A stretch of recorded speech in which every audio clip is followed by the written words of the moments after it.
Auzubillahiminash-shaytanir-rajim. Bismillahir-rahmanir-rahim. Assalamualaikum.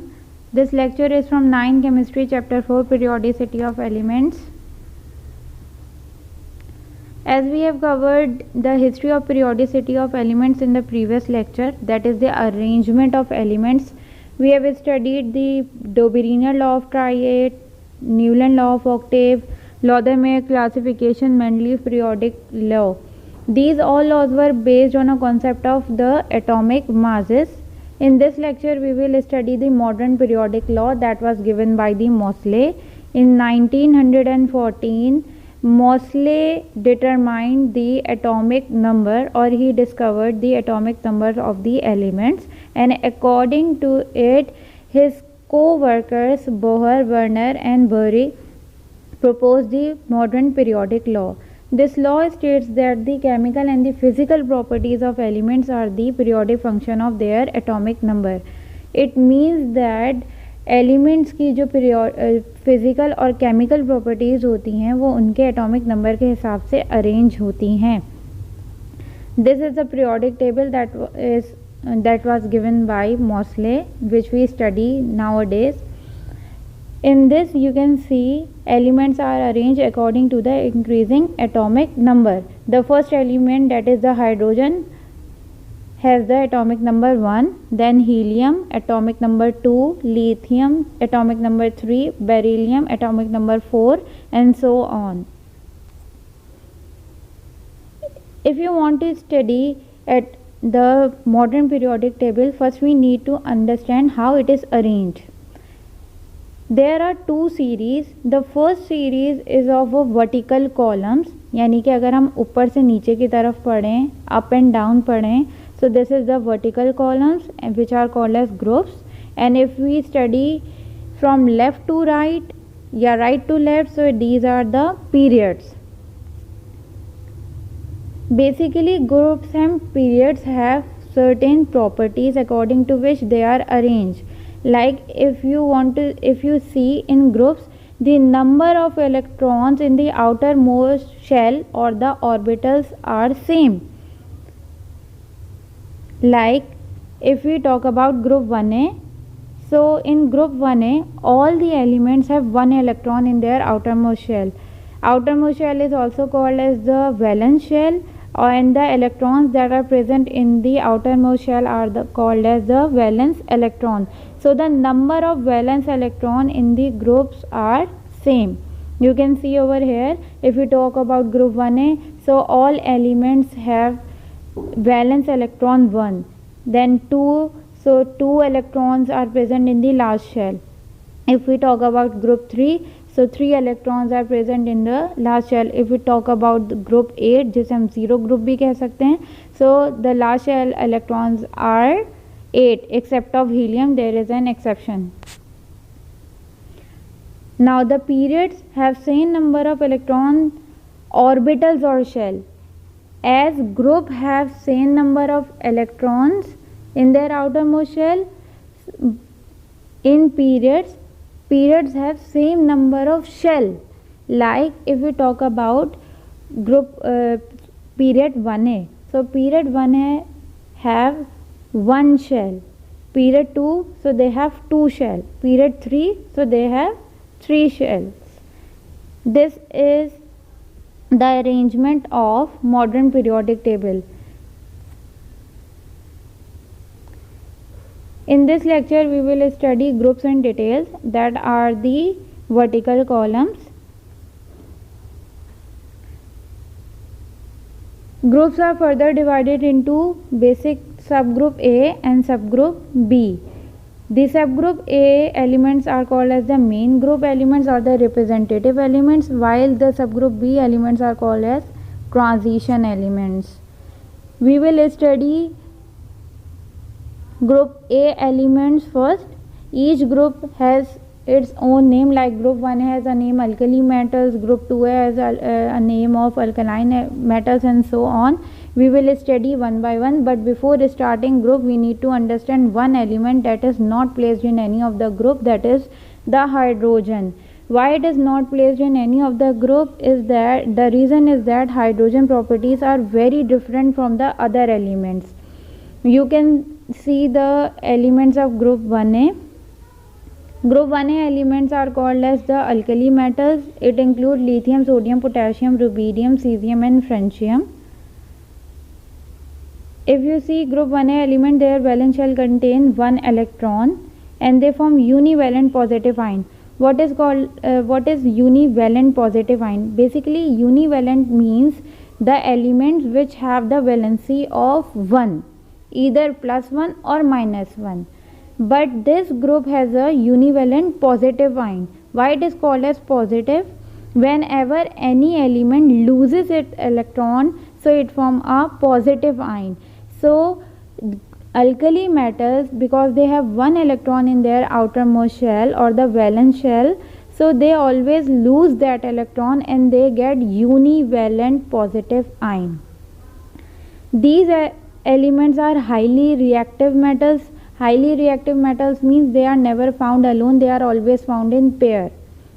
In this group, francium, which is symbolized with Fr, is radioactive element, means it always emit radiations.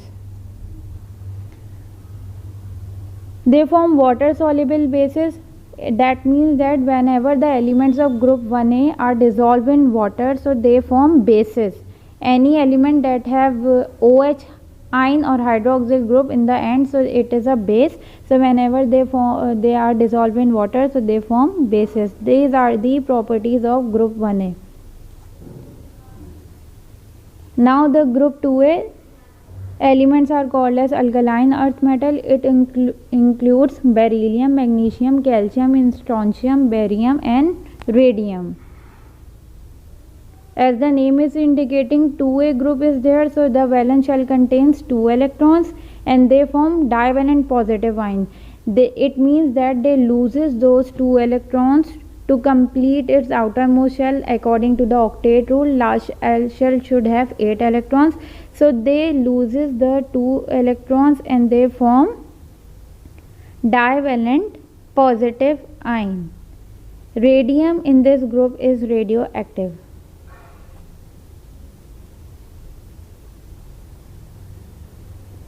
Boron family or group 3a, it includes boron, aluminium, gallium, indium and thallium. As the name is indicating, group 3a, so their valence shell contain 3 electrons and they form trivalent positive ion, so they lose it 3 electrons and they get trivalent positive ion. They are highly electropositive except boron. Actually, electropositive means they all are metals, they always form cation. That's why they are called as electropositive. Cation are the positive ions. Boron in this group is a metalloid. Metalloids मैंने पहले भी अपनी previous video में explain किया what are metal, non metal and metalloids. तो metalloids are those substances that have the properties of metals as well as non-metals. Then the fourth group is carbon family. It includes carbon, silicon, germanium, tin and lead. In this group the elements contain 4 electrons in their valence shell. In this group carbon is a non-metal while tin, lead and are metals and silicon and germanium are metalloids. The fifth group is the nitrogen family.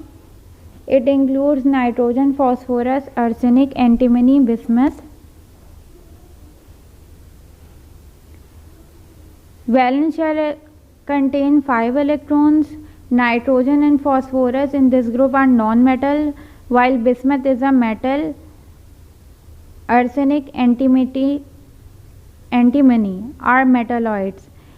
Majorly अगर हम देखें तो इस group में mix elements मौजूद हैं. Like the carbon family they have mix element means they contain non metals, metals and metalloids. In this group nitrogen is always found in diatomic form. It means that nitrogen is never found alone, it is always found in a diatomic form. Whenever 2 atoms combine, so it form a diatomic form. So nitrogen is always found in diatomic form, and even nitrogen forms many oxide as well. Oxides क्या होती हैं? The binary compound of oxygen. Whenever any element combined with oxygen, they form oxides.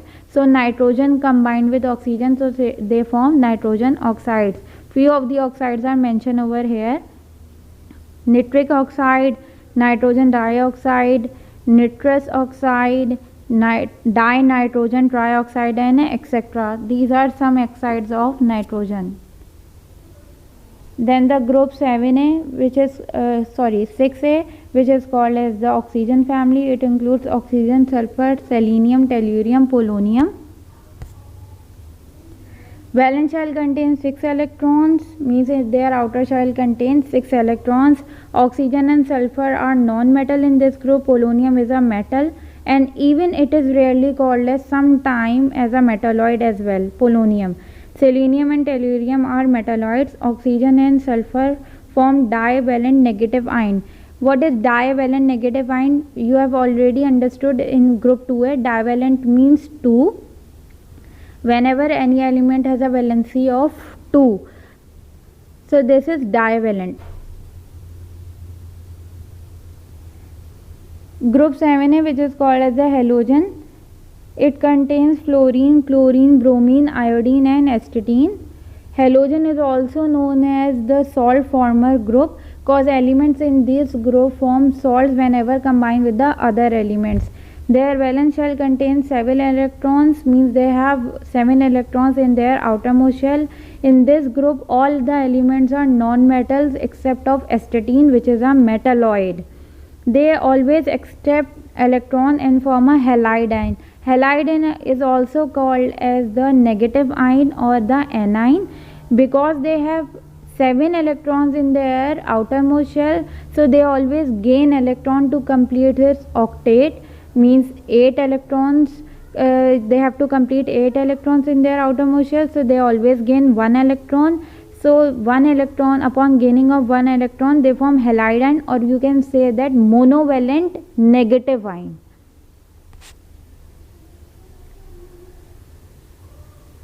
In this group, fluorine, chlorine are formed as gases. Bromine is found as liquid, while iodine is a solid. Now the last group, that is the noble family group or the inert gases group, that is the group 8A. It includes helium, neon, argon, krypton, xenon, and radon. This group is called as inert gases or noble gases because it contains 8 electrons in their valence shell except of helium, which has 2 electrons, means their last shells are complete. You can see in the diagram, according to the quantity, they have complete shells. With the exception of the xenon, the rest of the elements are total inert chemically. They sometime gain or loses electron, that's why. Outer shell is completely filled in this group. These were the elements of group A. Now there are the elements of group B, which are called as the transition elements. They all are called as metals. In transition group, all the elements are the metals. Their penultimate shell is also incomplete, means the second last shell is also incomplete. More than one valencies they always contain, because their second last shell is also incomplete, so their valencies variate. Their compounds have characteristic color, means whenever they form compound, they have different type of colors. Transition elements are from group 1B to 8B in the periodic table, and you can see in the diagram the middle portion of the periodic table consists of the transition elements. This was all about the groups. Jazakallah.